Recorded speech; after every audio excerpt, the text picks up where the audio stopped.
بسم اللہ الرحمن الرحیم۔ السلام علیکم۔ سلطان محمود غزنوی کے زمانے میں شہر میں چوریاں زیادہ ہونے لگی تو چوروں کو پکڑنے کے لیے بادشاہ نے یہ تدبیر کی کہ شاہی لباس اتار کر چوروں کا سا پٹا پرانا لباس پہن لیا اور شہر میں گشت کرنے لگے۔ ایک جگہ دیکھا کہ بہت سے چور اکٹھے بیٹھے ہیں۔ بادشاہ بھی وہاں جا کر بیٹھ گیا۔ چوروں نے پوچھا کہ تم کون ہو؟ بادشاہ نے کہا کہ میں بھی تم ہی جیسا ایک آدمی ہوں۔ چوروں نے سمجھا کہ یہ بھی چور ہے۔ انہوں نے کہا کہ ہم لوگ ماہرین فن ہیں، کوئی عام چور نہیں۔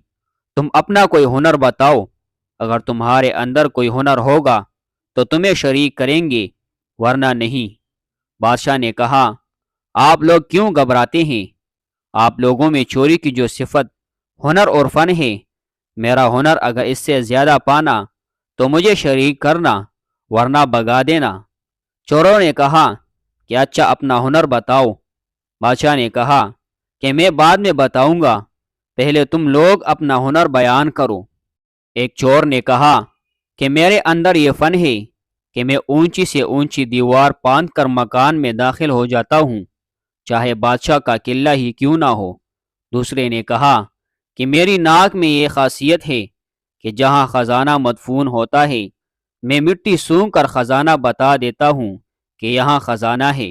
جیسے مجنون کو خبر نہیں تھی کہ لیلا کی قبر کہاں ہے، قبرستان جا کر ہر قبر کو سونگا، جب لیلا کی قبر کی مٹی سونگی تو بتا دیا کہ لیلا یہاں ہے۔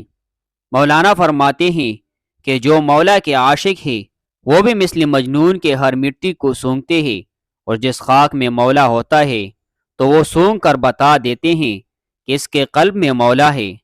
اللہ کے عاشقین اللہ والوں کے چہرے سے، ان کی آنکھوں سے، ان کی گفتگو سے پتہ پا جاتے ہیں کہ یہ دل صاحب نسبت ہے۔ تیسرے چور نے کہا کہ میرے بازو میں ایسی طاقت ہے کہ چاہے کتنی ہی موٹی دیوار ہو، میں گھر میں گھسنے کے لیے اس میں سوراخ کر دیتا ہوں۔ چوتھے نے کہا کہ میں ماہر حساب ہوں، کتنا ہی بڑا خزانہ ہو چند سیکنڈ میں حساب لگا کر تقسیم کر دیتا ہوں۔ پانچویں نے کہا کہ میرے کانوں میں ایسی خاصیت ہے کہ میں کتے کی آواز سن کر بتا دیتا ہوں کہ کتا کیا کہہ رہا ہے۔ چٹے نے کہا کہ میری آنکھوں میں یہ خاصیت ہے کہ جس کو اندھیری رات میں دیکھ لیتا ہوں، دن میں اس کو پہچان لیتا ہوں۔ اب سب چوروں نے بادشاہ سے پوچھا کہ اے چور بھائی، تمہارے اندر کیا خاص بات ہے؟ بادشاہ محمود نے کہا کہ بھائی میری داڑھی میں ایک خاصیت ہے کہ جب مجرموں کو پھانسی کے لیے جلادوں کے حوالے کر دیا جاتا ہے، اس وقت اگر میری داڑھی ہل جاتی ہے تو مجرمین پھانسی کے پندے سے چھوٹ جاتے ہیں۔ یہ سن کر چور مارے خوشی کے کہنے لگے کہ آپ تو چوروں کے قطب ہیں، جب ہم کسی مصیبت میں پھنسیں گے تو آپ ہی کے ذریعے ہم کو خلاصی ملے گی۔ لہٰذا فیصلہ ہوا کہ آج بادشاہ کے یہاں چوری کی جائے، کیونکہ آج سب اراکین نہایت پاورفل ہے اور مصیبت سے چھڑانے والا داڑھی والا بھی ساتھ ہے۔ لہٰذا سب بادشاہ کے محل کی طرف چل پڑے۔ راستے میں کتا بھونکا تو کتے کی آواز پہچاننے والے نے کہا کہ کتا کہہ رہا ہے کہ بادشاہ تمہارے ساتھ ہے، لیکن چور پھر بھی چوری کے ارادے سے کیوں نہ باز آئے، بوجہ لالچ اور طمع کے، کیونکہ لالچ آنکھوں پر پردہ ڈال دیتا ہے اور عقل و ہوش کو اڑا دیتا ہے، جس سے ہنر پوشیدہ ہو جاتا ہے۔ مولانا رومی رحمۃ اللہ علیہ فرماتے ہیں ہر گناہ اسی طرح ہوتا ہے کہ شہوت اور لالچ آنکھوں پر پردہ ڈال دیتا ہے، پھر برے بلے کی تمیز نہیں رہتی۔ جانتا ہے کہ یہ آنکھوں کا زنا ہے، لیکن مغلوب ہو کر گناہ کرتا ہے، اسی لیے اسباب گناہ سے دوری کا حکم فرمایا تاکہ لالچ پیدا نہ ہو۔ لہٰذا بادشاہ کے یہاں چوری ہوئی، چوروں نے خزانہ لوٹ لیا اور جنگل میں بیٹھ کر ماہر حساب نے سب کا حصہ لگا کر چند منٹوں میں تقسیم کر دیا۔ بادشاہ نے کہا سب لوگ اپنا اپنا پتہ لکھوا دے تاکہ آئندہ جب چوری کرنا ہو تو ہم لوگ آسانی سے جمع ہو جائے۔ اس طرح بادشاہ نے سب کا پتہ نوٹ کر لیا۔ اگلے دن شاہ نے عدالت لگائی اور پولیس والوں کو حکم دیا کہ سب کو پکڑ لاؤ۔ جب سب چور ہتھ کڑیاں ڈال کر حاضر کیے گئے تو بادشاہ نے سب کو پھانسی کا حکم دے دیا اور کہا کہ اس مقدمہ میں کسی گواہ کی ضرورت نہیں، کیونکہ سلطان خود وہاں موجود تھا۔ اسی طرح قیامت کے دن اللہ تعالیٰ کو کسی گواہ کی ضرورت نہیں، کیونکہ جب تم بدکاریاں کر رہے تھے تو میں تو تمہارے ساتھ موجود تھا، لہٰذا اللہ تعالیٰ کو کسی گواہ کی حاجت نہیں۔